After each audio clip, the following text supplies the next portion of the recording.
చందమామ మనకందడని ముందుగానే అది తెలుసుకుని చేయి చాచి పిలవద్దు అని చంటి పాపలకు చెబుతామా?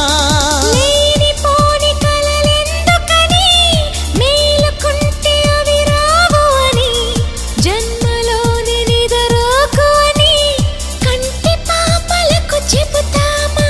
కలలన్నవి కలలని నమ్మనని అవి కలవని పిలవకు కలవమని మది మీటుతున్న మధురానుభూతి మననడిగి చేరుతుంది.